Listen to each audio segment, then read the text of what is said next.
dah. Pelaksananya ditekankan juga dan diharuskan juga. Paham dong? Artinya ada penekanan untuk kita melakukannya, untuk kita mengerjakannya. Akikah sama korban sama nggak Bib? Sama-sama motong hewan. Paham dong? Ada perbedaan nggak Bib? Ada. Akikah dilakukannya seumur hidup sekali, sementara kurban dilakukannya setiap tahun sekali. Jangan bilang, Pak, saya udah korban kemarin 10 tahun yang lalu. Enggak, korban mah sunnah setiap tahun. Kenapa? Karena hewan kurban yang kita beli setiap tahun yang kita kumpulin itu kendaraan kita besok di akhirat.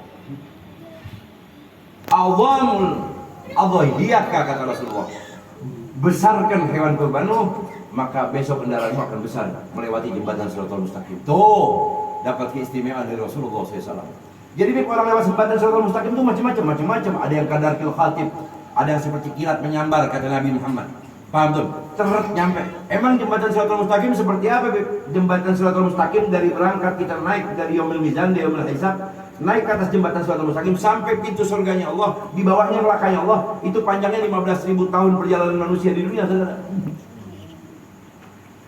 15.000 tahun perjalanan manusia baru bisa sampai ke itu pintu surganya Allah. Di bawahnya api nerakanya Allah. Tuh maktub dalam kitab Ihya Ulumuddin, maktub dalam kitab kitab-kitab Salafun Shalihin, Imam Nawawi, kitab Imam Al-Habib Abdullah bin Haddad, itu hadis Rasulullah. Tuh, di bawah itu jembatan Shiratal Mustaqim, jarak kedalamannya adalah 10.000 tahun. Manusia hidup di dunia berjalan. Kalau jalan kaki itu bawah, panjangnya segitu kata Nabi, 10.000 tahun. Di bawahnya api nerakanya Allah tuh. Siapa yang jatuh 1 hitungan detik, maka kulit tubuhnya sudah terkelupas, saking panasnya itu. Itu manusia lewat jembatan Shiratal Mustaqim, ada yang kadar kil khatib, ada yang kayak kilat menyambar, ada yang seperti orang berkedip gitu, saudara. Itu tergantung amalnya. Ada orang yang lewati jembatan Shiratal Mustaqim, mereka jalan dengan santai dengan tunggangan kuda, dengan hewan-hewan kurbannya itu dilewati jembatan Mustaqim. Jembatan kayak gimana? Di atas rambut yang dibelah jadi 7. Itu jembatan Shiratal Mustaqim, jangan dianggap remeh, saudara. Itu sahabat kalau udah Rasulullah cerita tentang jembatan Shiratal Mustaqim, itu sahabat nggak ada makan lagi, saudara. Hampir beberapa hari nggak mau makan, nggak bisa makan, saudara, saking takutnya Allah. Kita mah habis ngomongin ini makan lahap banget, kita nyambel juga tambahin lagi, nggak sendok 2 kali.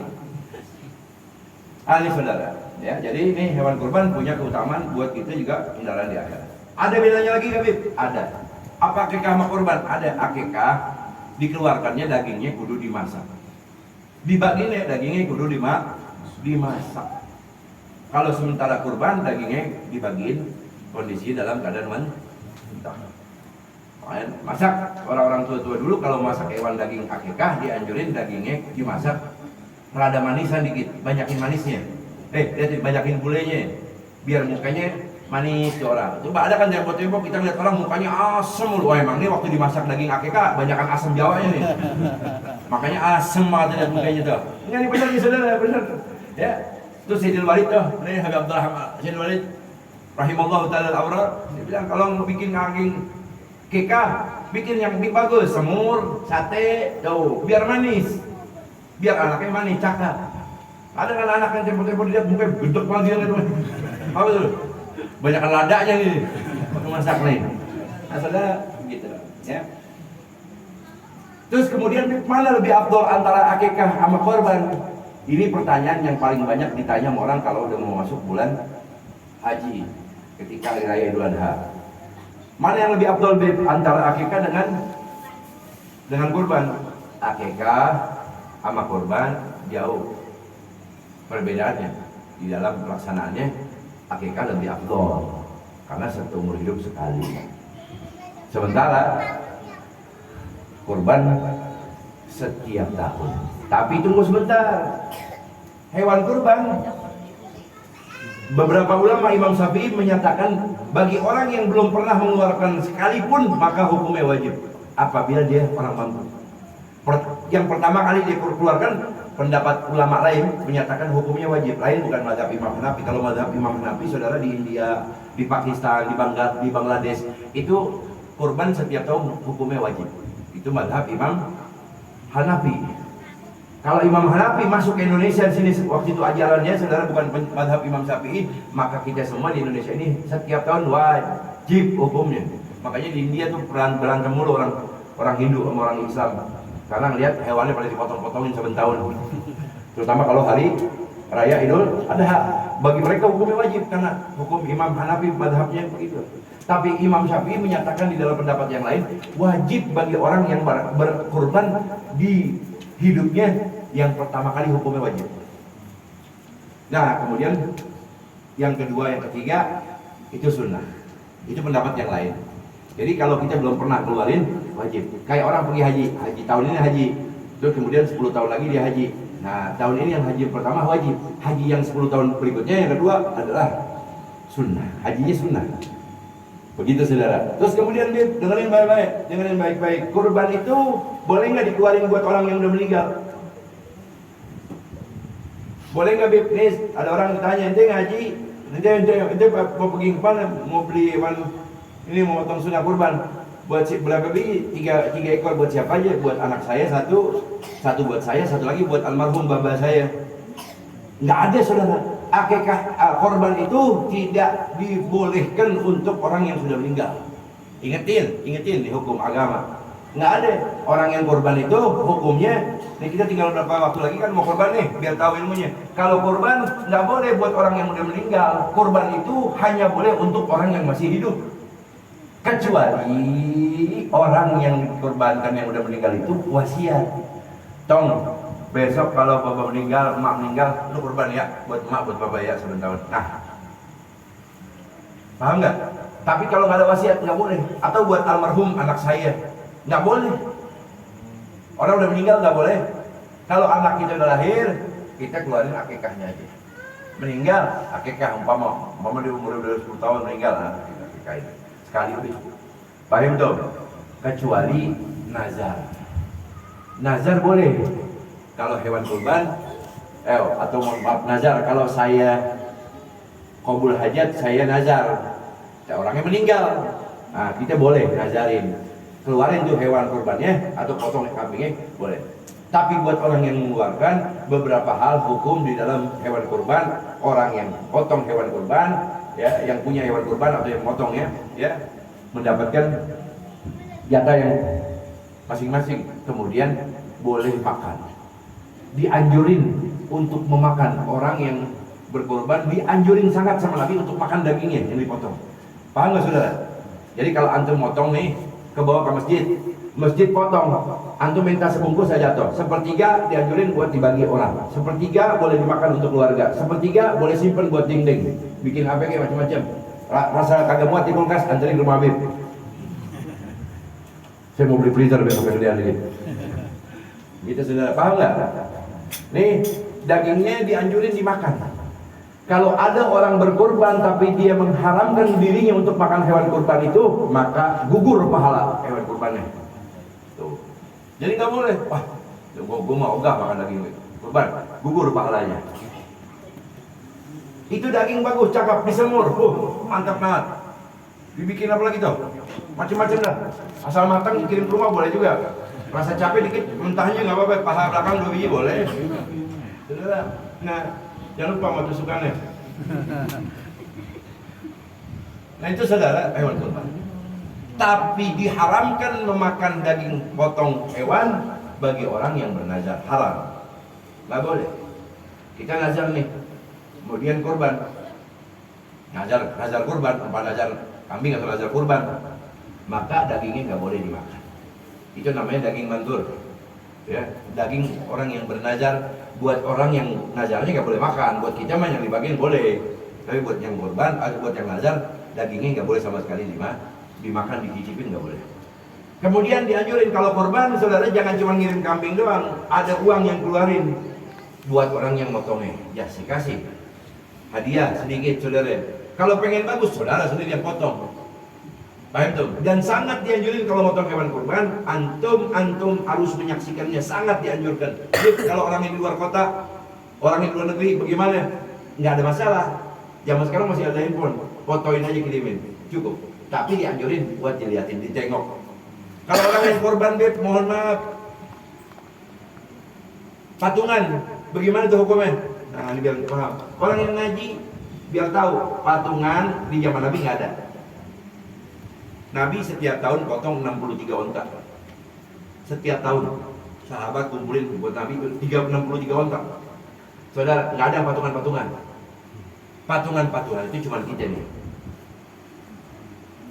Maka patungan itu dihitung sah masuk bagi orang yang patungan 7 orang, 1 ekor sapi masuk. Tapi jauh lebih afdol buat orang yang patungan itu, besok dia ngeluarin lagi buat hewan kurbannya sendiri. Coba tuh kalau dibayarin buat kambing 1 udah cukup. Paham gak saudara? Maka yang pertama tuh bagus. Kalau kedua kali boleh saudara buat patungan. Tapi buat pertama lakuin kalau bisa, usahain apa namanya, bisa korban langsung aja, nggak usah pakai patungan-patungan. Paham tuh? Ya, biar nanti supaya paham. Apa keutamaannya? Nabi Muhammad ditanya, "Ma hadhihi alaihi ya Rasulullah?" Faqala Rasulullah, "Hiya sunnah Abi Ibrahim." Keutamaan daripada kurban ini adalah sunnah daripada Nabi kakekku. Sunnah Abi Ibrahim, kakekku Datuk Nabi Ibrahim alaihi salatu wassalam. Wa mana laha? Lantas apa manfaatnya? Kata Nabi, manfaat dari kurban itu fi kulli sya'ratin mi'atan hasanah. Setiap satu rambutnya dihitung, belum giginya, belum dagingnya, belum tulangnya, belum macam-macam belinya, belum nawar-menawarnya. Baru rambutnya aja satu aja pahalanya buat orang yang ngeluarin itu mi'atan hasanah. Jadi 100 kebaikan dan derajat buat orang yang ngeluarinnya. Kalau rambutnya makin banyak makin bagus. Apalagi kambing domba. Kambing cari yang bagus. Kambing bagus, kambing kacang beli. Kambing yang bagus, beli. Paham enggak? Jangan bakil. Kalau yang dikeluarin urusan buat ibadah, maka Nabi udah janjiin, Allah udah janjiin, pasti dikembaliin sama Allah, bukan sama. Ente investasi dapat naruh sekarang untung 10%. Oh, dari Allah enggak ada bilangannya lagi. Ente taruh tuh kambing 4 juta, besok Allah anterin 400 juta buat ente balik uang itu, saudara. Jangan ukur-ukur. Ya enggak? Banyak besok nih, Habib mesti taruh kambing nih besok nih. Nih, beneran tuh. Nih, depan Bang Iwan tuh, ada kambing Habib situ tuh. Bang Iwan ya? Tuh komisi, enak aja. Saudara tuh, Habib ada kambing tuh situ. Kambing domba paling bagus untuk kurban sebagaimana sunnah Nabi kita, yaitu Nabi Ibrahim alaihissalam kepada Sayyidina Ismail. Domba atau domba. Begini, daging empuk. Lagi lo buat nasi mandi, nasi kebuli, cakep, dagingnya rontok nih, cakep banget. Paham gak saudara? Yang rambutnya itu tuh, nah, yang banyak bulunya, bulat-bulat tuh yang domba Garut. Nah, itu sunnah, paling bagus tuh. Kambing apa tuh? Kambing macam-macam, kambing petawa, yang kupingnya segini nih, yang kira Dayak segini temannya. Yang, ya, kambing kacang saudara, kambing kacang lah. Buat ngopi-ngopi di rumah saudara potong. Jangan buat korban. Kalau pengen ngopi di rumah, ajak temen ngopi ya rumah yuk. Potong kambing kacang lah. Kalau buat korban kambing kacang, bagus. Cari kamu, bagus-bagus. Begitu yang gede-gede. Ya enggak? Besok Bang Iwan ada. Ya, kira-kira besok hari apa Bang Iwan? Kamis insyaallah tuh ditaruh depan Bang Iwan situ. Ya enggak? Kita kasih nama langsung Bang Iwan satu-satu. Begitu saudara. Nah, jadi kurban itu dia punya keutamaan ya. Nah, apalagi Bib? Tujuannya kata Nabi, at-taqarrub ila Allah bi amali shalih. Tujuannya untuk mendekatkan diri kepada Allah dengan amal saleh kurban itu. Jadi bagian buat kita apa aja? Kita baca hadisnya bareng-bareng. Bismillahirrahmanirrahim. Bismillahirrahmanirrahim. Qala Rasulullah sallallahu alaihi wasallam. Ma amila adamiyun ahabbun ila Allah fi yaumin nahri illa min ihraqi daman atau kama qala Rasulullah sallallahu alaihi wasallam. Fa idza kana yauman nahri wa qaraba al-'abdu qurbanahu fa awwalu qatrat min al-qurban takunu kafaratin likulli dhanbin amilahu abdu. Qala Rasulullah sallallahu alaihi wasallam, man kanat lahu sa'atan Rizki walam yudahyi falyamut insya'a yahudiyan wa insya'a au nasraniyan atau kama qala Rasul sallallahu alaihi wasallam. Nabi kita Muhammad sallallahu alaihi wasallam beliau bersabda, ma'amila adamiyun ahabbu lilallah. Siapa orang yang pengen tahu orang yang paling nyenengin Allah, paling bikin Allah cinta, paling bikin Allah bangga di hari nahar, artinya di hari korban. Hari nahar itu kapan, Beb? Dari mulai hari raya Idul Adha sampai 3 hari, sampai ayyamut tasyrik, sampai hari tasyrik. Itu orang yang paling nyenengin Allah, orang yang paling dicinta sama Allah dari anak cucu Adam. Adamiyun, yaitu anak cucu Adam, illa min ihraqid daman, kecuali orang yang paling dicinta itu adalah orang yang di hari itu mengalirkan darah hewannya. Makanya saudara, ulama-ulama dulu nih saudara, ceritain orang-orang dulu nih saudara, saking pengen korban, pengen ngalirin darah di hari nahar itu, sudah punya apa? Kambing kagak punya, tapi punya ayam. Akhirnya dia potong tuh ayam. Cuman ayam-ayam dulu ayamnya kalkun, nggak kayak ayam kita sini yang kuyuk, itu apa yang kuyuk-kuyuk di potong saudaranya.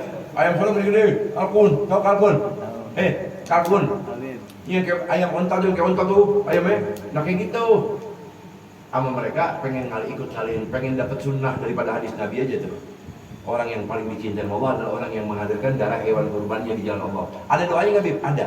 Doanya kalau pengen pakai bahasa Indonesia apa? Ya Allah, ini dariku untukmu ya Allah. Begitulah. Hadza minni ilaika ya Rabb.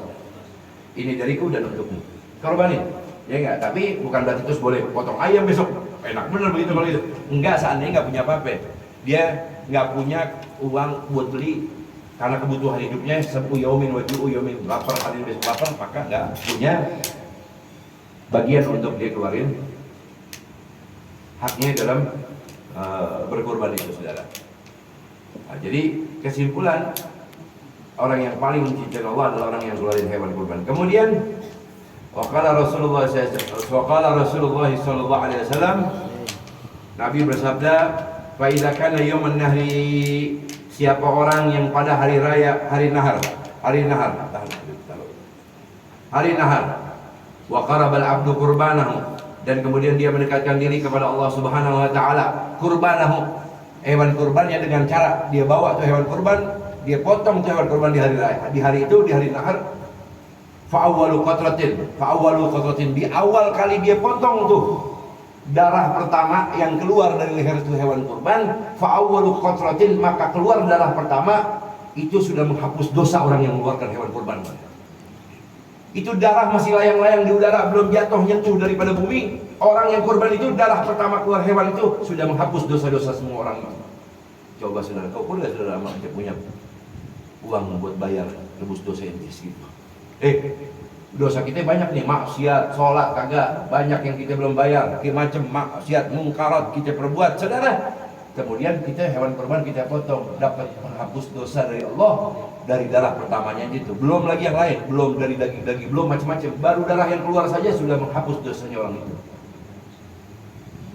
Kira-kira seharga nggak mau uang itu? Jawab nih, seharga nggak? Jangan pernah ngukur urusan kurban. Jadi jangan pernah ngukur pahala yang dia dapat, kelebihan maksiat yang dia dapat. Dan fa'awalu qatratin takunu kafarat likulli dzambin amilahu abdu, menghapus seluruh. Di sini likulli ada kalimat yang menyatakan sebuah mudha'af, berarti perkara yang menyeluruh. Di dalamnya likulli dzambin, maka seluruh dosa-dosanya amilahu abdu, atas hamba ini Allah itu dihapus dosanya. 4 juta kita potong, dosa kita dihapus sama Allah, ya Allah. Cuman jangan bangga habis itu boleh potong tuh hewan korban, dosa gue udah diampuni sama Allah. Jangan begitu, ya enggak? Lagi. Akan tetapi sebaliknya kata Nabi sallallahu alaihi wasallam, wa man kanat lahu sa'atan fi rizqihi, dan barang siapa orang yang pada kesempatan hidupnya dia punya urusan rezeki, ya. Man kanat lahu sa'atan fi rizqihi falam yudhi falyamut insya'a yahudiyan au insya'a awin nasrani. Dan barang siapa orang yang pada hari raya Idul Adha dia punya rezeki, dia mampu, dia punya harta, ya. Man kana tahu saatan, punya keluasan rezeki. Falam yudhi, tapi dia enggak mau korban. Dia enggak mau ngeluarin hewan kurban, padahal harta ada, uang punya. disimpan sama dia di ATM, disimpan sama dia di rumah, kagak dipakai buat kurban, tapi dia tahu itu harta apa seumur hidup sekali itu dia nggak mau ngeluarin juga. Maka kata Nabi, orang itu falyamut, apabila dia meninggal, insya'a Yahudiyan awin Nasrani, maka lebih baik dia meninggal dalam keadaan Yahudi atau Nasrani, kata Nabi Muhammad. Di dalam hadis yang lain Nabi Muhammad katakan, man kanat lahu sa'atan fi rizqihi falam yudhahi fala takarrabu sallana. Di dalam hadis yang lain Nabi katakan, siapa orang yang enggak mau keluarin hewan kurban rizki dari rizkinya sampai meninggal dunia, kata Nabi, maka orang itu jangan dibawa ke masjid. Kalau meninggal jangan disolatin di masjid, di sholat. Wala takarrabu sallana. Kalau dia hidup, dia tetap enggak mau ngeluarin, jangan pergi ke masjid, jangan pergi ke mushola. Wala takarrabu sallana, jangan dekat masjid dengan sholat. Jangan ke masjid dan mushola, begitu. Artinya saking menekankan orang itu, Nabi SAW beri peringatan. Orang handphonenya aja 12 juta harganya, beli kambing kacang, suruh buat ngopi, masih juga dibuat korban. Paham gak saudara? Iya begitu. Nah jadi ini saudara, beberapa keutamaan daripada hewan kurban tadi. Ya, ada kita dapatin tuh perintahnya memang langsung dari Allah buat kita. Ya, ada manfaatnya, ada hasanatnya, ada kelebihan yang bisa kita ambil dari sebuah hikmah hewan kurban. Kalau kita meninggal, ya tahun itu dosa kita diampuni sama Allah dalam keadaan dapat bagian dari keutamaan kurban tadi. Nah, jadi ini saudara hikmah yang perlu saya sampaikan. Walaupun banyak penjelasan di situ, kalau ada mau tanya boleh tanya, mumpung saya ada kesempatan di sini. Nah, jadi pemahaman tentang hewan kurban tadi. Kemudian tentang haji satu hadis saja saya baca. Ya, ikutin saya supaya Anda yang